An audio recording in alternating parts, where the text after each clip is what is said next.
क्या हाल है साथियों, मैं विकास तोमर आप लोग के अपने trustworthy channel collective study for success पे आप लोग का स्वागत करता हूं। 11 जुलाई का करंट अफेयर हम लोग देखने वाले हैं हिंदी इंग्लिश दोनों ही भाषाओं में।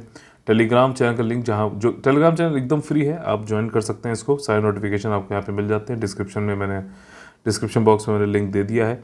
हमारे जो यूपीएससी यूपीपीएससी के 2022 mains 2023 complete foundation group, daily mains answer writing, current affair module और डाउट डिस्कशन वाले जो पेड कोर्सेज हैं, उनको अगर आपको ज्वाइन करना है, कोई जानकारी लेनी, तो 9650347272 पे आप हमसे बात कर सकते हैं, व्हाट्सएप कर सकते हैं, टेलीग्राम भी कर सकते हैं। आज के 10 मोस्ट इंपॉर्टेंट टॉपिक्स हैं जो कि प्रीलिम्स और मेंस एग्जामिनेशन में आ सकते हैं। यूपीएससी यूपीपीएससी और अदर स्टेट पीसी एग्जामिनेशंस में उनके मतलब उन ये हैं वो सारे, और जिनको अब हम लोग देखेंगे विस्तार से। आज ज्योग्राफी के काफ़ी सारे जो है टॉपिक्स हैं। ठीक, ग्लेशियर हो गया, लैंडस्लाइड हो गया, क्लाउड बस्ट हो गया।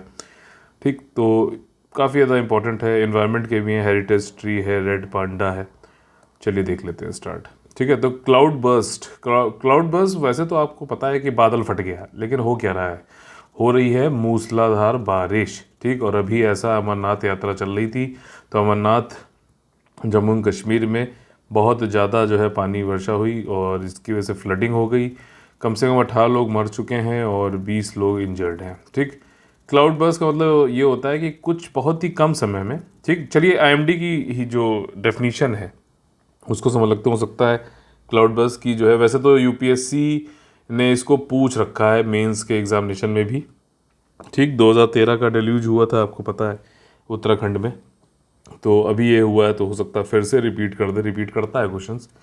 तो आईएमडी की डेफिनेशन, जो मौसम विभाग है उसकी डेफिनेशन ये है कि छोटी जगह में, ठीक, छोटी जगह कितनी, 20-30 स्क्वायर किलोमीटर में, ठीक, अगर 1 घंटे में, ठीक, जगह हो गई यानी कि स्पेस मतलब लोकेशन हो गई, कितनी एरिया हो गया, सॉरी, ठीक है।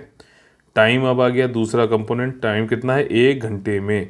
अब तीसरा कंपोनेंट क्या है कि कितनी वर्षा हुई, तो 10 सेंटीमीटर से ज़्यादा की वर्षा अगर हो जाती है, जो कि बहुत ज़्यादा है, ठीक है ना। 10 सेंटीमीटर तो पूरे साल में नहीं, कई जगहों पे नहीं होती है। तो अगर इतनी हो जाती है बारिश, ठीक, 1 घंटे में 20-30 स्क्वायर किलोमीटर के एरिया में, तो हम इसको क्लाउड बर्स्ट बोलते हैं। और उसकी वजह से जो है बाढ़ आ जाती है, लैंडस्लाइड भी वो सब भी आ जाता है, भूस्खलन भी हो जाता है। ठीक, इसमें हेल, ओले और ठंडर जो है दो, ये भी हो सकते हैं। तो ये कुछ डेफिनीशन है, याद रखिएगा। आईएमडी की डेफिनीशन मैंने इसलिए बताई क्योंकि उसके पूछे आने की ज़्यादा चांसेस हैं। बाकी ये तो कोई भी बता देगा सड़क चलता कि बहुत ज़्यादा बारिश हो गई। ठीक है, देखिए, नॉर्थ मैसिडोनिया, इंटरनेशनल रिलेशन से संबंधित अगला हमारा टॉपिक है नॉर्थ मैसिडोनिया। इसकी पहले ज्योग्राफी समझ लेते हैं। नॉर्थ मैसिडोनिया एक लैंड लॉक्ड कंट्री है जो यूरोप है उसके साउथ ईस्ट एरिया में पड़ता है। ठीक, लैंड लॉक्ड है और ये आपका घिरा हुआ है, किससे टच करता है, ग्रीस से टच करता है, बुल्गारिया से टच करता है। ठीक, बुल्गारिया से अभी न्यूज़ में क्या है वो भी देखेंगे। सर्बिया से टच करता है। कोसोवो एक सर्बिया में ही मतलब एक अलग अपना प्रांत की घोषित करता है। तो ये है, कुछ लोग ने रिकॉग्निशन भी दे रखी है इसको, अलग जो है प्रांत क्या मतलब पूरी देश की। और अल्बानिया जो है आपका वेस्ट में टच करता है। कैपिटल है स्कोप्जे। अब यहाँ पे न्यूज़ में ये इसलिए है क्योंकि नॉर्थ मैसिडोनिया यूरोपियन यूनियन को ज्वाइन करना चाहता है। और ये नॉर्थ मैसिडोनिया, आपको पता है कि 1991 में यूगोस्लाविया से जो है टूट कर एक नया कंट्री इसने जो है अपना बना था, और ये यूरोपियन यूनियन से जुड़ना चाहता है। यूरोपियन यूनियन से जुड़ने से पहले आप लोगों को मैंने अभी पढ़ाया भी था करंट अफेयर में कि कैंडिडेट पहले बनना पड़ता है कि हाँ भैया, फिर उस पर जो सभी लोग जो भी यूरोपियन यूनियन के मेंबर हैं, सभी लोगों की सहमति चाहिए। ठीक है ना, तो यानी कि कंसेंसस जो है यहाँ पे चाहिए सब लोग की। कोई भी अगर एक वीटो कर दे तो यूरोपियन यूनियन में फिर आप नहीं आ पाते हो, जुड़ नहीं पाते हो। तो नॉर्थ मैसिडोनिया जुड़ना चाहता है, 17-18 साल से जुड़ना चाहता है और नहीं जुड़ पा रहा है, अभी फिर से नहीं जुड़ पाया बुल्गारिया की वजह से। बुल्गारिया जो है इस पर वीटो लगा देता है जब भी ये कोशिश करता है जुड़ने की। लोग जो है सब लोग डिस्कस करते हैं। बुल्गारिया वीटो क्यों लगाता है? क्योंकि ये कहता है कि देखिए ऐसा है कि पहले तो आप मानो नॉर्थ मैसिडोनिया की जो आपकी जो लैंग्वेज है वो बुल्गारियन जो लैंग्वेज है उसी का जो है उसी से उद्गमित हुई है, उसी से आई है। दूसरी चीज़, जो बुल्गारियन बोलने वाले जो माइनॉरिटी है आपके यहाँ, उसको मान्यता दो, उसको मतलब अत्याचार मत करो, मान्यता दो। ये कुछ जो है उनके डिस्प्यूट है आपस में। आप बॉर्डरिंग आप देख ही रहे हो, बॉर्डर दोनों लोग साझा करते हैं, तो उसकी वजह से ये वीटो कर देता है भाई, तो यूरोपियन यूनियन में ये जुड़ नहीं पा रहा है। ठीक है, तो ये चीज़ें याद रखिएगा। यहाँ पर है कि डिमांड ये है कि जो आप इस चीज़ को एक्नॉलेज करो, मानो कि लैंग्वेज जो है नॉर्थ मैसेडोनिया की वो बुल्गारिया से डिराइव होती है। ठीक है, तो ये इससे रिलेटेड न्यूज़ थी। अगली न्यूज़ है सीता ग्लिप्टिन। ठीक, सीता ग्लिप्टिन नाम से है। अब आप लोगों को मैंने पीछे बताया था, फिर से भी रिवाइज कराता हूँ। डायबिटीज़ दो तरीके की होती है। डायबिटीज़ दो तरीके की होती है, टाइप 1 और टाइप 2। ठीक, तो टाइप 1 में तो भैया इंसुलिन बनता ही नहीं है पैनक्रियाज से, अग्नाशय से। ठीक, टाइप 2 में बनता है। ठीक है, लेकिन अनकंट्रोल्ड रेगुलेटेड नहीं बनता है, बहुत कम भी बन सकता है, बहुत ज़्यादा बन सकता है। तो टाइप 2 जो है डायबिटीज़ वो होती है।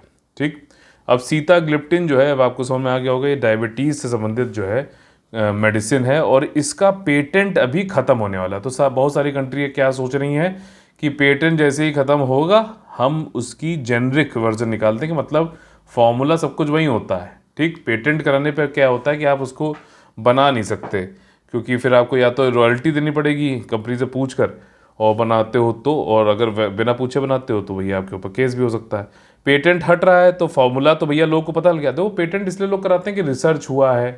ठीक, और रिसर्च करने के में बहुत टाइम लगता है, बहुत पैसे लगते हैं, तो उसकी वजह से कुछ टाइम तक तो वो लोग उसका कमाई करें तो पेटेंट कराया जाता है। 20 साल का करीबन होता है लगभग पेटेंट। वो जब खत्म हो रहा है तो फॉर्मूला तो सबको पता चल गया ना कि क्या है भैया, कैसे पनीर मसाला बन रहा है। ठीक, तो वो मसाला पता चल गया, तो अब वो मसाले मतलब सेम एफिकेसी होती है। ऐसा नहीं कि जेनरिक वर्जन जो है उसमें कुछ कम जो है एफिकेसी, प्रभावकारिता कम नहीं होती है। ठीक, तो जैसे इसका पेटेंट हटेगा कई सारे लोग जो है ये बनाएंगे, और बनाएंगे जेनरिक वर्जन तो भैया सस्ती भी होगी, करीबन 1/3 बचेगी बस पैसा। ठीक, तो अब इस सीताग्लिप्टिन होता क्या है, ये ब्लड शुगर लोअरिंग ड्रग है। ब्लड शुगर जो हमारे खून में बन जाता है टाइप 2 वाले डायबिटीज़ वालों के में, उसको कम कर देता है। शरीर में हमारे एक प्रोटीन होता है जिसका नाम होता है DPP4। इसका काम, DPP4 को जो है सीताग्लिप्टिन रिस्ट्रेन करता है, रोकता है। अब ये रोकने की वजह से होता क्या है कि ये हमारा जो मेटाबॉलिक सिस्टम होता है, चयापचय जो प्रणाली होती है, उसको प्रभाव डालता है, और उसकी वजह से क्या है कि पैनक्रियाज जो अग्नाशय होता है वो प्रॉम्प्ट होता है कि भैया इंसुलिन का सिक्रीशन बढ़ाओ। ठीक, और जब इंसुलिन का सिक्रेशन बढ़ता है तो जो ब्लड में शुगर अनियंत्रित रूप से ज़्यादा बढ़ी हुई है उसको फिर रेगुलेट करता है। ठीक, तो ये काम करता है सीताग्लिप्टिन। अब यहाँ पे इसने क्या किया है कि अग्नाशय को प्रॉम्प्ट करके DPP4 को रोकने पर मेटाबॉलिक सिस्टम में प्रभाव हुआ, उसकी वजह से पैंक्रियाज को प्रॉम्प्ट करके इंसुलिन को सिक्रेट करा दिया। ठीक, और उसकी वजह से ब्लड शुगर को जो है आपका रोका गया, रेगुलेट किया गया। तो ये चॉइस ऑफ ड्रग होती है सीताग्लिप्टिन, जो कि टाइप 2 डायबिटीज़ वाले यूज़ करते हैं, जिसमें या तो बॉडी में शुगर मतलब जो इंसुलिन है या तो प्रोड्यूस ही नहीं हो रही या फिर कम हो रही है। ठीक, इसी प्रकार से एक सीताग्लिप्टिन के प्रकार जो ऐसे डायबिटीज़ को रोकने वाली ड्रग है, इसी प्रकार से दूसरी भी एक ड्रग होती है। ठीक, जिसने कि सीताग्लिप्टिन को हराया था पहले, वो ड्रग कौन सी है, वो है CGLT2 इनहिबिटर्स। अब समझो, ये पेटेंट खत्म हो रहा है इसलिए तो वो, हालांकि ऐसा नहीं कि वो दवाई बेकार हो गई, लेकिन एक जो दूसरी दवा आई उसने जो है सीताग्लिप्टिन को पछाड़ दिया। ठीक, तो ये दवा कैसे क्या करती है। अब यहाँ पर क्या होता है, जब किडनी के थ्रू हमारा जो है ब्लड प्योरीफाई कर दिया जाता है, तो उसकी वजह से फिर उसके बाद क्या है कि किडनी के फिल्टर करने के बाद ब्लड में फिर से ग्लूकोज जो है एब्जॉर्ब होने लगता है। तो यहाँ पर SGLT2 इनहिबिटर क्या करता है, किडनी के फिल्टर करने के बाद ग्लूकोज को दोबारा ब्लड में जो है एब्जॉर्ब नहीं होने देता है। ठीक है ना, तो इसमें अवशोषण जो है नहीं रोक देता है किडनी के फिल्टर करने के बाद। इसकी वजह से ये भी एक तरीके से ब्लड ग्लूकोज के लेवल को कम करता है। ठीक, तो तरीके बहुत सारे हैं, अलग अलग दवाइयाँ बनी हुई अलग, तो अब लेकिन जहाँ से ज़्यादा अच्छा प्रभावकारिता बन रही है वहाँ पे अच्छा काम हो रहा है। अगला टॉपिक है आर्टिफिशियल डाइट फॉर मॉस्किटोज, मच्छरों के लिए कृत्रिम आहार। अगर आप इस हेडलाइन को सुनकर जो है अगर आप ये सोच रहे हो कि मॉस्किटो को कुछ ऐसा आहार दिया जाएगा, आर्टिफिशियल डाइट दी जाएगी जिससे कि मॉस्किटो खाएंगे और मर जाएंगे और हमें जो है मच्छरदानी और सब लगाने की जरूरत नहीं पड़ेगी, तो भैया आप गलत सोच रहे हो। ठीक, यहाँ पर क्या सिस्टम है कि ICMR vector control research centre है पुदुचेरी में। इसने कहा है कि भाई साहब हमने 2 पेटेंट के लिए अप्लाई किया है। एक पेटेंट है कि एक आर्टिफिशियल डाइट हमने बना ली है, ठीक, जो हम मॉस्किटो को देने वाले हैं, और दूसरा है कि जो फीडिंग डिवाइस है किस तरीके से देंगे, वो डिवाइस की भी पेटेंट मांग रहे हैं। अब समझो पूरा कंटेक्स्ट क्या है, नहीं तो आप नहीं इसको मतलब कि रटते रहोगे ज़िंदगी भर नहीं याद होगा। बता रहा हूँ जिस तरीके से कहानी में और पूरी तरीके से आसान भाषा में समझाता हूँ, उसको जो है समझना सीखिए, ठीक। तो इसमें क्या है कि ये ICMR vector control research centre है, अभी रिसर्च करता है, और रिसर्च करने के लिए अगर ये मॉस्किटो रिसर्च कर रहा है तो मॉस्किटो का जिंदा होना जरूरी है, ठीक, मॉस्किटो की एक संख्या इसके पास होना जरूरी है। तो इसलिए इसने जो ये आर्टिफिशियल डाइट और फीडिंग डिवाइस जिसके लिए पेटेंट मांगा है, ये एक्चुअली मॉस्किटो को जिंदा रखने के लिए, मॉस्किटो स्वस्थ रहे उस कंडीशन में रखने के लिए जो है ये डाइट बनाई है, ठीक। और ताकि ये जिंदा रहेंगे, स्वस्थ रहेंगे, तब हम इनके ऊपर रिसर्च करके और फिर उसके बाद जो है रोकेंगे जो है मॉस्किटो के द्वारा होने वाली डिसीजेज हैं वो बाद में। लेकिन अभी हम इसके लिए, अब मॉस्किटो भाई आपको पता है क्या करता है, खून चूसता है, ठीक, या तो एनिमल चूसेगा या फिर हमसे चूसेगा, ठीक है, इंसानों से। अब ये चूसता क्यों है, मॉस्किटो की मजबूरी है। वो खून जब चूसता तभी जो फीमेल मॉस्किटो होती है वो एग दे पाती है। भाई बच्चे तो जन्ने हैं ना, हर किसी को जन्ने हैं, तो वो भी जनती है फिर, तो उसके लिए उसको चूसना पड़ता है जो है खून को, ठीक, या तो जानवरों से या फिर इंसानों से। अब खून की रेगुलर सप्लाई जो है पुदुचेरी के ये जो इंस्टीट्यूट है वेक्टर कंट्रोल रिसर्च सेंटर, वो कह रहा है कि बड़ी दिक्कत आ रही थी, क्योंकि आप किसके पास जाओगे, या तो जानवरों का खून निकालने लगो तो पीटा वाले आ जाएंगे, ठीक है, और अगर आप इंसानों को खून मानो तो कहेंगे भैया मच्छरों को जिंदा रखने के लिए हमने ब्लड बैंक तो ना खोल रखे हैं। तो ये बड़ी दिक्कत थी, तो इन्होंने कहा ठीक है हम एक काम करते हैं, हम खुद ही मच्छरों को जिंदा रखने के लिए कुछ जो है हेल्दी डाइट, कुछ आर्टिफिशियल डाइट बना लेते हैं, फीडिंग डिवाइस बना लेते हैं ताकि ये जिंदा रहें, और फिर उनके ऊपर रिसर्च करके हम फिर मॉस्किटो से होने वाले जो भी डिसीजेज है उनको ख़त्म कर सकें। तो ये चीज़ यहाँ पर हुई है, ठीक। अब तो सारी चीज़ें मतलब आपको ढंग से समझ में आ गया होगा। अब खाली एक बार रीडिंग लगा लीजिए तो आपको मिल जाएगा, पता चल जाएगा, ठीक। अगला टॉपिक है ग्लेशियर से संबंधित। ग्लेशियर जो है आपका जैसे हिमालय है, तिब्बत है, यहाँ पे कई सारे ग्लेशियर है।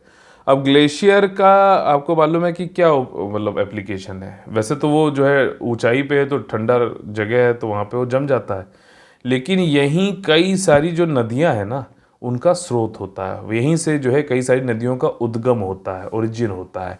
तो ये समझना जरूरी है। जैसे अब सर्दी जगहों में आप कहीं देखो, आसान भाषा में देखो समझाता हूँ मैं, ठीक, जिससे आप कभी भूलो ना। अगर आप किसी सर्द जगह पर देखो तो अगर उनको पानी पीना होता तो वो क्या करते हैं, आप समझो। आप ग्लेशियर को ऐसे समझ रहे हो, आप देख रहे हो कि यार ये पानी कैसे दे पाएगा। आप समझो ना, जब कोई बहुत ठंडी जगह है जहाँ -50 30 में चलता है टेम्परेचर, तो वहाँ पर लोग बाहर से जाकर जो है बर्फ़ का एक टुकड़ा उठा लाते हैं, तोड़ के निकाल लाते हैं, ठीक, उसको गर्म करते हैं और फिर पानी पीते हैं। तो ग्लेशियर भी वैसे ही हमें जैसे जैसे पिघलती है तो वो हमें पानी देती है रिवर्स के रूप में, रिवर्स के जरिए, ठीक है। अब ये गलने का जो पेस है इसका, अब यहाँ पर वैसे तो इंसान अपना पानी तो थोड़ा बहुत आग वाग जला के कर लेता है, लेकिन इंसानों के द्वारा जो एक ग्लोबल वार्मिंग हो रही है, जो क्लाइमेट चेंज हो रहा है, उसकी वजह से भी ग्लेशियर पिघल रहे हैं। और पानी आप ये मत सोचो कि जल्दी से हमें मिल जाएगा, ये दोबारा फिर ग्लेशियर बन ही नहीं पाएंगे।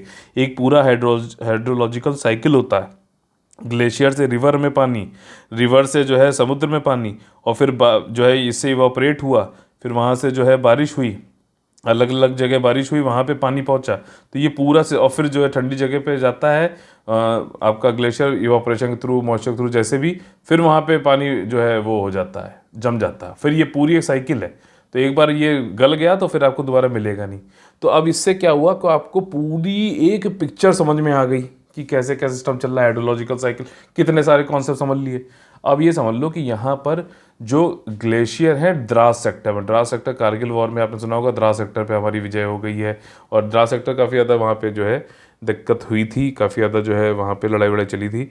अभी भी सिस्टम क्या हो गया है कि जो पिछले 20 सालों में अगर आप देखो तो ये LAC के पास में है, चाइना और इंडिया की जो है आवाजाही बहुत ज़्यादा इस जगह में हो गई है। तो जो ये जाते कैसे हैं, पैदल तो जाते नहीं हैं, ये जाते हैं व्हीकल से। व्हीकल के जो पोल्यूशन होता है, व्हीकुलर जो एमिशन होता है, अभी ये कहा जा रहा है कि ग्लेशियर जो द्रास में है वो बहुत तेज़ी से घट रहे हैं भाई साहब, ठीक। जो ग्लेशियर का जो मतलब मान लीजिए ऐसे है, ठीक है, तो ये पहले यहाँ तक आ रहा था मान लीजिए 2000 में, ठीक, 2000 सन 2000 में, अब ये यहाँ तक आ रहा है, ठीक। तो ये पूरा गल गया है भाई साहब, ठीक। तो ऐसा बोला जा रहा है। इसका जो ये स्नाउट है ना, स्नाउट, तो ये जो है ये भी ज़्यादा तेज़ी से गल रहा है, और ये वहाँ पे ज़्यादा तेज़ी से गल रहा है जहाँ पर रोड हैं, ठीक, जहाँ पर व्हीकल के एमिशन हो रहा है, जहाँ पे भारी व्हीकल्स गुजरते हैं वहाँ पे तेज़ी से हो रहा है। तो ये जो है इसमें ऑब्जर्वेशन किया गया है कि व्हीकल एमिशन ज़्यादा, मतलब व्हीकल्स आने जाने की वजह से बॉर्डर पे जो है ये जो चलता रहता है गुत्थम गुत्थी इंडिया और चाइना के बीच में, उसकी वजह से जो है ये ग्लेशियर भी तेज़ी से रिसीड हो रहे हैं, गल रहे हैं, ठीक है। और ये इतनी तेज़ी से गल रहे हैं कि हो सकता है कि जितनी तेज़ी से ये वापस ग्लेशियर बनते तो वो ना बन पाए, तो पीछे ही चलते रिट्रीट होते जाएंगे। तो ये यहाँ पर बताया गया है, ठीक है। बाकी सारा फैक्ट है जो कि आप देख सकते हैं। अगला टॉपिक है मणिपुर लैंडस्लाइड। अब देखो, आपको पता है भूस्खलन तो भैया बहुत होता है नॉर्थ ईस्ट में, हर जगह जहाँ बारिश वारिश होती है बहुत होता है। अब यहाँ पे 125 लोगों की डेथ हो गई नॉर्थ ईस्ट के 4 नॉर्थ ईस्टर्न स्टेट्स में, अगर आप देखो अप्रैल से, जब से बारिश चालू हुई है। लेकिन अभी मणिपुर में जो भूस्खलन हुआ वो बताया जा रहा है कि सबसे बड़ा था, और इसमें एक रेलवे ट्रैक बन रहा था मणिपुर में, ठीक। एक नोनी डिस्ट्रिक्ट है, नोनी डिस्ट्रिक्ट में मरखूम विलेज के तुपुल सब स्टेशन पे कई लोग, मतलब 125 में से 50 लोग करीबन जो है वहाँ पे मर चुके हैं, ठीक। और 12 लोग जो है मिसिंग है, उनके भी चांस बहुत कम है कि वो जिंदा बचेंगे। तो अब यहाँ पे डिबेट चल गई है डेवलपमेंट, जैसे रेलवे बनाया जा रहा है, इंफ्रास्ट्रक्चर बनाया जा रहा है, तो डेवलपमेंट वर्सेस जो क्लाइमेट चेंज है, ठीक। डेवलपमेंट जरूरी है, हम मना नहीं कर रहे कि डेवलपमेंट मत करो, ठीक। लेकिन जब आप डेवलपमेंट कोई प्रोजेक्ट चला रहे हो, कुछ कर रहे हो, तो उसमें जो सच्चाई है, ठीक है, क्लाइमेट चेंज की, जो कहता है कि इंटेंसिटी और फ्रीक्वेंसी जो है आपदाओं की बढ़ गई है पिछले दशक में, पिछले साल कुछ सालों में, तो हमें डेवलपमेंट में जब कर रहे हो, कोई इंफ्रास्ट्रक्चर बना रहे हो, सारी चीज़ कर रहे हो, तो इस फैक्टर को, इस कारक को जो है जोड़ कर चलना चाहिए, इन्वायरमेंट के साथ में चलना चाहिए, ठीक। ये कहा जा रहा है। ऐसा क्यों डिबेट चली है? ऐसी डिबेट इसलिए चली है क्योंकि रेलवे ने तुरंत जो है कहा कि देखिए ये जो भूस्खलन हुआ वो इसलिए हुआ क्योंकि वहाँ पर जो लोग हैं, कृषक हैं, जो नॉर्थ ईस्ट के लोग हैं, वो झूम कल्टीवेशन करते हैं। झूम कल्टीवेशन का मतलब ये होता है पेड़ की कटाई करी, वहाँ पर जो है फसल वसल उगाई, जब यहाँ के न्यूट्रिएंट्स इस यहाँ की मिट्टी के जब ख़त्म होने लगे तो वहाँ पे उसको जो है जो छोड़ दिया जलाकर, ठीक है, और फिर दूसरी जगह गए, वहाँ के पेड़ की कटाई करी, वहाँ पे खेती करी, और फिर उसी तरीके से जब वहाँ पे मिट्टी, मतलब उपज कम होने लगी तो उस एरिया में आग लगा के छोड़ दिया, फिर तीसरे प्लॉट पे चले गए, फिर ऐसे करके धीरे धीरे तब तक ये फिर उगाएगा यहाँ पर बढ़िया, फिर इसको काटेंगे, फिर उसकी जो है सॉइल अच्छी न्यूट्रिएंट होगी तो फिर उस पर करेंगे। तो ये झूम कल्टीवेशन होता है इसको जो है आपका स्लैश एंड बर्न कल्टीवेशन भी कहते हैं और शिफ्टिंग कल्टीवेशन भी कहते हैं। तो रेलवे ने कह दिया कि भाई साहब ये इतना पेड़ वेड़ काट रहे हैं, पानी रुकता नहीं, ठीक, बायो ड्रेनेज होता नहीं, सीधे पानी नीचे फिसल के आ जाता है, साथ साथ वही जो है लैंडस्लाइड में या फिर भूस्खलन में चेंज हो जाता है। तो रेलवे ने ये बात कर दी। तो अब ये बात कही तो लोगों ने ये भी कहा कि भैया तुम खुद भी तो देखो, जब तुम जियोलॉजिकल चैलेंजेस और जो क्लाइमेट चेंज है क्या, उन सबको भी तो फैक्टर करो। तो ये बात यहाँ पर हो रही है, ठीक। और ये जो रेलवे लाइन है ये ट्रांस एशियन रेलवे है। ट्रांस एशियन रेलवे का मतलब ये है कि मणिपुर आपको मालूम है बॉर्डर स्टेट है आपका, म्यांमार से टच करता है, और ये जो रेलवे है ये ट्रांस एशियन रेलवे है जो कि यूरोप से इंडिया होते हुए एशिया के लास्ट, मतलब एशिया तक जोड़ेगी ये ट्रेन, ठीक। तो काफ़ी महत्वपूर्ण भी है, डेवलपमेंट हो रहा है, लेकिन क्या चीज़ है, क्लाइमेट चेंज को हम नकार नहीं सकते। अब यहाँ पे देखिए क्लाइमेट चेंज की बात चल रही है, इन्वायरमेंट की बात चल रही है, तो एक यहाँ पर सरकार कह रही है कि एक एक्ट आया था, अभी यूपीपीसीएस के पेपर में क्वेश्चन पूछा भी गया था कि बताइए कब आया था, तो 1986 में आया था इन्वायरमेंटल प्रोटेक्शन एक्ट, पर्यावरण संरक्षण अधिनियम। 1 जुलाई को जो पर्यावरण मंत्रालय उसने कहा कि हम कुछ संशोधन करना चाहते हैं इन्वायरमेंट प्रोटेक्शन एक्ट में। उन्होंने संशोधन क्या बताए हैं? संशोधन देखो, पहले तो ये समझ लेते हैं कि इन्वायरमेंट प्रोटेक्शन एक्ट बनाया क्यों गया है। ये कहता है कि जो इन्वायरमेंटल सेफ्टी है, दो शब्द हैं इसमें, आसान भाषा में समझाता हूँ, सीधी सी बात है, ताकि आप लोग का जो है बहुत ज़्यादा जो रेटोरिक चीज़ें होती हैं ना उसमें ना पड़ो, ठीक। इन्वायरमेंटल सेफ्टी और प्रेजेंट इन्वायरमेंटल थ्रेट, ध्यान से समझो। ईपीए जो एक्ट है 1986 में आया था, इसमें कहता है कि इन्वायरमेंटल सेफ्टी को हमें इंश्योर करना है। इसको पढ़कर इन्वायरमेंट जो चल रहा है अभी उसको, उसकी नियोजन मतलब कुछ योजना प्लानिंग करके और इम्प्लीमेंट करो लॉन्ग टर्म रिक्वायरमेंट जो भी है एनवायरमेंटल सेफ्टी के लिए। और दूसरी तरफ ये कहता है, दूसरा पहलू ये है कि जो अभी थ्रेट है एनवायरनमेंट को, उसके लिए हमें स्पीडली मतलब तेजी से कुछ जो है एडिक्वेट रेस्पॉन्स करना चाहिए ताकि हम जिस प्रॉब्लम का सलूशन बन सकें अभी तुरंत। तो दो चीज़ें हैं, ठीक। तो एक जो है तुरंत एक्शन लो, एनवायरनमेंट के जो थ्रेट हैं, जो प्रॉब्लम है उसको ख़त्म करो, साथ ही साथ जो है जो आपका लॉन्ग टर्म एनवायरमेंटल सेफ्टी उसको इंश्योर करो। तो ये दो पहलू जो है एनवायरमेंट प्रोटेक्शन एक्ट 1986 करता है। कैसा लगा आपको ये बताइए तरीका, ठीक। अगर मैं यहाँ पे ऐसे पढ़ता, अगर मान लीजिए जैसे लोग करते हैं आकर कि पर्यावरण the framework for studying planning and implementing long term requirement of environmental safety and laying down a system of speedy and adequate response to situation threatening the environment. तो आपको कितना समझ में आता, ठीक। तो ये अब ये इतनी मेहनत करके मैं सारी चीज़ लाता हूँ, आप लोग एक लाइक भी नहीं करते हो। जितने लोग देखते हैं कम से कम उतने भी लाइक आने लगे ना, तो वहीं जो है अगले दिन से वीडियो डबल होने लगे व्यूज़, लेकिन नहीं करेंगे, ठीक। क्योंकि उनको लगता है कि जब तक क्यों हम करें, लाइक भी हमारा जो है एक तरीके से जो है अधिकार है। तो फिर अधिकार है, अगर ऐसा आपका है तो मेरा भी कुछ अधिकार है कि इतनी मेहनत का कुछ आपको जो है कम से कम मोटिवेशन, एक लाइक तो बनता ही है, ठीक। खैर, यहाँ पे ये दूसरी चीज़ कह रहे हैं कि कौन कौन से अमेंडमेंट जो हमने इन्होंने प्रपोज किए हैं। पहली बात तो कहा है कि मंत्रालय ने, ये हम लोगों ने पहले वैसे इसको पढ़ा था करंट अफेयर में, लेकिन फिर से चलो रिवाइज कर लेते हैं यहाँ पर, मतलब 1-2 महीने पहले आया था शायद। तो उसमें ये कहा है इन्होंने संशोधन में कि वॉयलेटर, मान लीजिए एनवायरनमेंट से संबंधित कोई है, तो इन्वायरमेंटल प्रोटेक्शन एक्ट के अंतर्गत मान लीजिए कोई वॉयलेटर है, इन्वायरमेंट को वॉयलेट कर रहा है, तो पहले ये होता था कि हम उसको जो है जेल कर देंगे, ठीक। तो इन्होंने कहा जेल नहीं, उसको हम फाइन करेंगे, कुछ उसके ऊपर पेनल्टी लगाएंगे, ठीक। लेकिन अगर वॉयलेशन की वजह से किसी की जान चली जाती है, इंजरी हो जाती है, तो फिर उसको जेल भी हो सकती है। तो ऐसा नहीं कहा है कि पूरा अमेंडमेंट हम ऐसा कर देंगे कि बस फाइन दे, वो कहेगा हाँ भैया बताओ तुम्हारी जान की कितनी कीमत है, उतने पैसे पकड़ो निकलो, तो ऐसा नहीं होने वाला है, ठीक है। दूसरी चीज़ उन्होंने कहा है कि एक हम एडजुडिकेशन ऑफिसर, निर्णय अधिकारी भी बना देंगे, जो ये बताएगा भैया कि कितने पेनल्टी होने वाला है। तब जब मैंने पहले इसको पढ़ाया था तो मैंने आप लोग कहा था कि ये एजुडिकेशन अधिकारी जो है गवर्नमेंट का आदमी होगा और गवर्नमेंट के द्वारा ये दिए जा रहे हैं प्रोजेक्ट, तो कितने चांसेस हैं कि वो किसकी आवाज़ बोलेगा, ठीक। जनता की आवाज़ बोलेगा कि गवर्नमेंट की, तो आप समझ सकते हो। तो इस पर थोड़ा सा लोगों को जो है क्रिटिसिज्म भी था और खेद भी था। खैर, इन्होंने कहा कि एडजुडिकेशन ऑफिसर बनाएंगे जो डिसाइड करेगा कि पेनल्टी कितना होना चाहिए एनवायरमेंटल, अगर कोई अवहेलना होती है, हनन होता है, वॉलेशन होता है, ठीक है। और उसका such as reports not being, अगर कोई रिपोर्ट नहीं सबमिट कर रहा है, इन्फॉर्मेशन नहीं दे रहा, तब। साथ ही साथ इन्होंने यहाँ पे ये कहा है कि पेनल्टीज से जो भी पैसा आएगा उसको हम लोग एनवायरमेंटल प्रोटेक्शन फंड में डालेंगे, और अगर इन केस कोई कंट्रवेंशन होता है, पेनल्टीज जो है हो सकता है कि भाई साहब 5 लाख से 5 करोड़ तक की भी हो सकती है, ठीक। प्रपोजल नोट में ऐसा बोला गया है।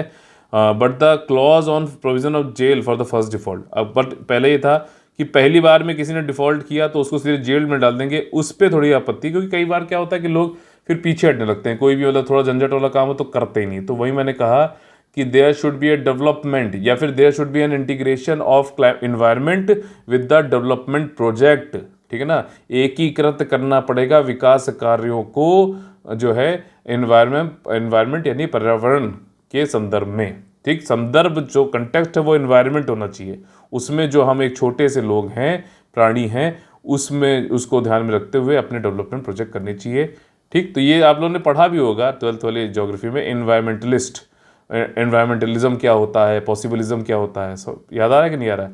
देखिए ज्योग्राफी हो, जितनी भी एनसीईआरटी है ना, बेसिक इकोनॉमी हो, जो भी है, सब आपको हमारे चैनल पे मिल जाएगी विद प्लेलिस्ट, एकदम फ्री, बिल्कुल। थोड़ा सा बस जो है धैर्य रखिए। इकोनॉमी पे मैंने काम चालू कर दिया, 9th वाली कंप्लीट हो गई है, 10th वाले पे काम चल रहा है। 9th 10th 11th 12th जब ये पूरी हो जाएगी, क्योंकि थोड़ा सा हो जाए तब मैं आप लोगों के चालू करूँगा, डेली चलेगा ये, ठीक। तो ऐसा नहीं कि एक ही दिन में जो है घोल के सब पी गए, वो नहीं काम हो पाता है, क्योंकि वो फिर जल्दीबाजी वाला काम है। और वैसे भी कोई 40-40 घंटे का वीडियो जो है भले ही डाल दे तो हो सकता है उस पर व्यूज़ तो आपको ज़्यादा दिखे कि आदमी एक बार क्लिक कर देता है देखें क्या है, लेकिन वो पूरा उसमें लोग 1 मिनट 2 मिनट ही देखते हैं। तो ये चीज़ समझना ज़रूरी है, ठीक। अगला है topic national internet exchange of India, national internet exchange of India. तो अब ये क्या कर रहा है, पहले इसकी मूलभूत बात समझ लो, नहीं तो आप जो है कहोगे कि यार ये एक्सचेंज क्या, स्टॉक एक्सचेंज जैसा है, शेयर की यहाँ पर शेयर्स या की क्या जो है खरीद फरोख्त होती है, क्या होता है। तो ये एक्सचेंज तो है, लेकिन जो इंटरनेट सर्विस प्रोवाइडर्स हैं इंडिया में, उनके भी वो लोग जो इंटरनेट प्रोवाइड करते हैं, ठीक, जैसे एयरटेल हो गया, वोडाफोन हो गया, जियो हो गया, तो ये सब लोग इंटरनेट प्रोवाइड करते हैं। तो ये लोग आपस में इनकी पेयरिंग कर दी जाए। पेयरिंग मतलब पीयर, जैसे तुम और हम दोस्त हैं, हमारे 4-5 लोग दोस्त हैं, तो हम लोग सब लोग आपस में दोस्त हैं, अपना जो है कुछ काम कर रहे हैं आपस में, मतलब जो है एक्सचेंज बना दिया हमने, हम लोग एक दूसरे की मदद करते आ रहे हैं। तो उसी तरीके से पेयरिंग करता है ये national internet exchange of India. Internet के जो सर्विस प्रोवाइडर्स हैं उनकी पेयरिंग करके एक्सचेंज बनाता है, ताकि जो मेन मुद्दा है इसके पीछे वो समझिए, वाई फैक्टर, वाई, ठीक है ना, वॉट से ज़्यादा वाई इंपॉर्टेंट होता है। जब तक वाई पता नहीं, वॉट जितना भी आप पढ़ लो याद रहेगा नहीं, सीधी सी बात है। तो यहाँ पर क्या है कि ये इसलिए किया जा रहा है कि हिंदुस्तान में जो इंटरनेट सर्विस प्रोवाइडर्स हैं उनको जो भी डेटा है वो वापस जाकर, ठीक, वापस जाकर अब्रॉड में या फिर यूएस में, क्योंकि यूएस में सबसे ज़्यादा सर्वर्स हैं, वहाँ जाए, फिर वापस इंडिया आए, फिर जो है हम लोग देख वेख पाएँ। तो ये थोड़ा सेफ्टी सिक्योरिटी कंसर्न भी रहता है। तो जो भी डेटा है वो भारत में ही रहे, और ज़्यादा तेज़ी से, ज़्यादा एफिशिएंटली, ज़्यादा अच्छी दक्षता, ज़्यादा प्रभावशाली तरीके से हमें इंटरनेट मिल सके हमारे लोगों को, इसके लिए national internet exchange of India बनाया गया है। और अभी न्यूज़ में ये इसलिए है क्योंकि इन्होंने इंटरनेट एक्सचेंज अभी दुर्गापुर और बर्धमान में भी चालू करने की बात कही है, जो कि वेस्ट बंगाल में है।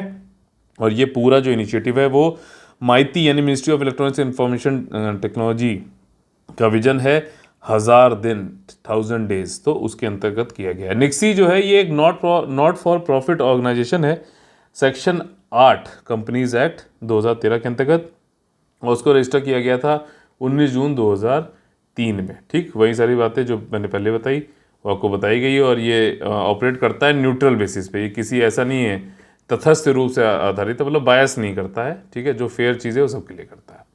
अगला टॉपिक है आपका रेड पांडा। बहुत ही क्यूट लगता है भाई साहब ये रेड पांडा। ये आपका जो है कहाँ पाया जाता है, वेस्ट बंगाल का जो हिल क्षेत्र है, वेस्ट बंगाल का जो हिली क्षेत्र है, दार्जिलिंग वाला, ये सारा कुछ। कई लोग, अच्छा बताइए, क्या ये सोचते हो क्या कि दार्जिलिंग सिक्किम में है या फिर क्या है? आप लोग लगता है कि दार्जिलिंग सिक्किम में है क्या?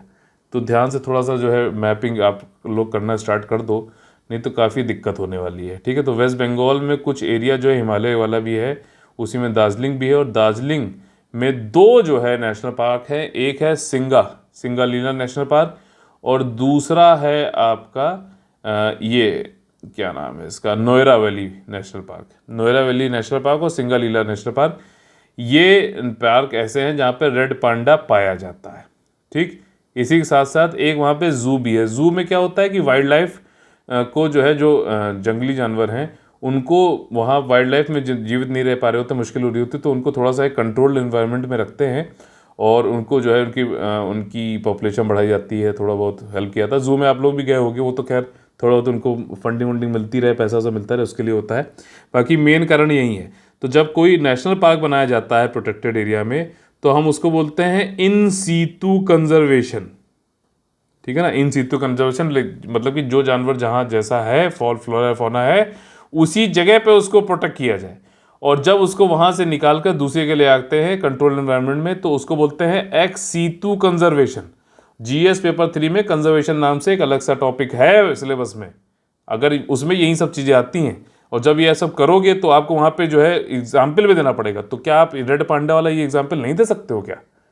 तभी मैं कहता हूँ बेसिक बुक्स पढ़ो, और फिर जो है करंट अफेयर को इस तरीके से पढ़ाता है जैसे मैं पढ़ाता हूँ आपको, कि जो है सिलेबस से जोड़ के, बैकग्राउंड से जोड़कर पूरा जो है इन्फॉर्मेशन यहाँ पे आपको डालता हूँ। बस इतना आपको करना है, ठीक। जीएस पेपर के लिए बता रहा हूँ, बेसिक बुक्स पढ़ो, आपका एनसीईआरटीज पढ़ो, और करंट अफेयर जो है इस तरीके से पढ़ो। बस इसी को बार बार रिवाइज करना। आंसर राइटिंग जो है आपकी डेली इंप्रूवमेंट करने के लिए करो। टेस्ट सीरीज के पीछे मत भागो, मॉक टेस्ट के मतलब मॉडल आंसर के पीछे मत भागो, कुछ नहीं होने वाला वहाँ पर। डेली आपने आंसर लिख कर, और उसको जो है इवेल्युएशन करने वाला अगर आपके पास नहीं है डेली, तो आप जो है टेस्ट सीरीज कितनी भी लगा लो, कुछ नहीं होने वाला। टेस्ट सीरीज में खाली टाइम मैनेजमेंट होता है, ठीक है। अगर आपने खराब आंसर लिखने की आदत है, तो आप उसी खराब आंसर लिखने की शैली को 20 क्वेश्चन जो है आप 3 घंटे में लिख के चले आओगे, क्या फ़ायदा होगा? लॉजिक पे बात करते हैं, ऐसे नहीं है कि कुछ भी मार्केटिंग वाली चीज़ है, लॉजिक पे बात है सारी, ठीक। तो ये रेड पांडा जो है सिंगालीला नेशनल पार्क में, ये जो जू मैंने बताया, जू कौन सा है? पद्मजा, पद्मजा नायडू पार्क। ठीक, इस जू में ये रेड पांडा को रखा गया और कैप्टिव ब्रीडिंग इनकी कराई गई। ठीक है, बंदी मतलब प्रजनन कराया गया उनको, और उनकी जब पॉपुलेशन बढ़ रही है तो अब इनको वापस वाइल्ड लाइफ में भेजा जाएगा। कौन से ऐसे नेशनल पार्क हैं? सिंगलीला और न्योरा वैली नेशनल पार्क है। ठीक है, समझ में आ गई चीज़। 20 ऐसे छोड़े जाने, वो खैर इतना ज़्यादा इंपॉर्टेंट नहीं है कितने छोड़े जाने। रेड पांडा इन दोनों में होता है, वेस्ट बंगाल में होता है, ये ध्यान रखिएगा। अगला टॉपिक है हेरिटेज ट्री। अब देखो, हेरिटेज शब्द जब आपके आए दिमाग में तो क्या आप लोग कहते हो नोट्स कैसे बनाए? मैंने कल भी बताया था, आज फिर बता रहा हूँ। तो क्या आप ऐसे सोच नहीं सकते वर्ल्ड हेरिटेज साइट्स? ठीक है ना, आपका जो है इंटेंजिबल हेरिटेज, अभी हम लोग ने अभी तो पढ़ा था कल परसों में, आपका जो है इंटेंजिबल हेरिटेज की कमेटी का जो है इंडिया मेंबर बन गया 22 से 26 तक का। याद आ रहा है कि नहीं आ रहा है? ठीक, कैसे कैसे नहीं याद आएगा अगर आप ढंग से पढ़ोगे तो यहाँ पर हेरिटेज ये हो गया। बाकी आर्ट एंड कल्चर एक विरासत है। बाकी हेरिटेज जो है आपका, जो भी आर्ट एंड कल्चर संबंधित सब कुछ आपको यहाँ पे याद आना चाहिए फिंगर टिप्स पे, तब आपकी तैयारी है असली। ठीक, अब इसके लिए ये एक दिन में नहीं होने वाला है, मैं आपको बता रहा हूँ ना, 30 दिन में होने वाला है। ठीक है ना, ये शॉर्ट शॉर्ट जो कोर्स ज्वाइन करके लोग का पैसा कलेक्शन कराते हो मत करो। ये कैसे होने वाला है? जब आप पहले तो सारी चीज़ें पढ़ो सिलेबस की, और फिर उसके बाद जब दोबारा पढ़ोगे तब आपको वो चीज़ें कुछ समझ में आएंगी, और तीसरी बार में इंटरलिंकिंग करना स्टार्ट करोगे। ठीक है ना, तो पहले जब यही सब नहीं पढ़ी होंगी तो इंटरलिंकिंग सीधे कैसे हो पाएगी? तो ऐसे तो पहले वाला एक फेजेस में होता है सारी चीज़ें। ठीक है, बाकी क्रैश कोर्स जो करते हैं वो क्रैश हो जाते हैं, तो ये देख लेना। हेरिटेज ट्रीज, विरासत के पेड़। अभी क्या है कि चंडीगढ़ में वहाँ पर एक स्कूल है कार्मेल कॉन्वेंट, वहाँ पे एक बच्ची की जो है डेथ हो गई, उसके ऊपर ट्री गिर पड़ा, और ये ट्री जो है हेरिटेज ट्री था, 250 साल पुराना था। ठीक है, तो अब यहाँ पे जो दुखद घटना है वो तो है ही है, लेकिन हेरिटेज ट्री का क्या मतलब है? जैसे ये वाला जो ट्री था ये तो पीपल का ट्री था, जिसको सैक्रेड फिग भी बोलते हैं। हेरिटेज प्रॉपर्टी बताई गई है, ये माना गया है इसको। चंडीगढ़ एडमिनिस्ट्रेशन, चंडीगढ़ में जो है जो भी पेड़ होते हैं जिनकी उम्र 100 वर्ष से ज़्यादा होती है उनको हेरिटेज प्रॉपर्टी घोषित किया जाता है। ठीक, तो 100 वर्ष से ज़्यादा ये कैसे में पता चलेगा? कार्बन डेटिंग के जरिए। ठीक है ना, कार्बन डीके कैसे कैसे होता है, हाफ लाइफ निकालते हैं उसमें, आप लोगों ने पढ़ा होगा साइंस के उसमें। ठीक है, आपका चैप्टर है कार्बन डेटिंग संबंधित, तो उससे निकालते हैं। साथ ही साथ चंडीगढ़ क्या करता है कि वो प्रूफ, ओल्ड मैप, रिकॉर्ड वो सब भी निकालता है, तब डिक्लेयर करता है कि हाँ ये हेरिटेज है कि नहीं है। और इस वाले पेड़ की जो प्रक्रिया थी वो 2017 दिसंबर में पूरी हुई थी। हेरिटेज प्रॉपर्टी में स्पेशल स्टेटस उनको मिलता है भैया ट्री को, उनके बारे में उसको गार्ड सुरक्षा प्रदान की जाती है। साथ ही साथ उसके पास में एक जो है मतलब वो लगाया जाएगा बोर्ड, जिस पे लिखा होता है ट्री के बारे में इंफॉर्मेशन होती है, लाइफ हिस्ट्री लिखी होती है, उनका महत्व क्या है ये सब भी बताया जाता है। ठीक, तो आज का सेशन यहीं पे ख़त्म करते हैं, लेकिन हम सेशन ख़त्म करने से पहले एक लेते हैं मोटिवेशन का डोज, डेली सुबह 6 बजे। तो वो डोज क्या है? मंजिलें बड़ी ज़िद्दी होती हैं मेरे भाई, मंजिलें बड़ी ज़िद्दी होती हैं, हासिल कहाँ नसीब से होती हैं, मगर वह तूफान भी हार जाते हैं जहाँ कश्तियाँ जिद पर होती हैं, जिद पर अड़ी होती हैं, जो भी जोड़ लो, जहाँ कश्तियाँ जिद पर होती हैं। बहुत अच्छा कहा है, मंजिलें बड़ी ज़िद्दी होती हैं, हासिल कहाँ नसीब से होती है, मगर वहाँ तूफान भी हार जाते हैं जहाँ कश्तियाँ जिद पर होती हैं। तो इस चीज़ को ध्यान रखिए और अपने अंदर जज्बा उठाइए और बनाए रखिए, और परसिवरेंस को समझते हुए लगे रहिए अपने टास्क की तरफ विद राइट गाइडेंस। ठीक है ना, राइट गाइडेंस। अगर गाइडेंस नहीं है, मेंटरशिप नहीं है, काउंसलिंग नहीं है, डेली इंप्रूवमेंट नहीं है, तो कुछ नहीं है। ठीक, और इसीलिए जो है हम लोग एक जेन्युइनली ऑर्गेनाइज्ड वे में क्वालिटी के बेसिस पे जो है हम लोग जो प्रोग्राम चला रहे हैं उसके बारे में जो है मैंने ऑलरेडी वीडियो बना रखा है। उस वीडियो का लिंक मैं डिस्क्रिप्शन बॉक्स में दे दूंगा, आप लोग ज्वाइन उसको देख लीजिएगा, पूरा सही लगे तो आप लोग ज्वाइन कर सकते हैं। 2023-2022 यूपीएससी यूपीपीएससी के लिए कोर्स हमारे चालू है। 20 जुलाई को आप लोग 2023 वाला ज्वाइन कर सकते हो। 20 जुलाई को मतलब ऑफिशियली चालू होगा, उससे पहले भी कर सकते हो। इस वाले में इंस्टॉलमेंट की सुविधा उपलब्ध है। बाकी मैं वीडियो डाल दूंगा डिस्क्रिप्शन, वहाँ पे आके आप लोग देख लेना। तो चलिए मिलते हैं अगली वीडियो, तब तक के लिए आप लोग से लेते हैं अलविदा। जय हिंद, जय Bharat, all the very best है। वंदे वंदे मातरम।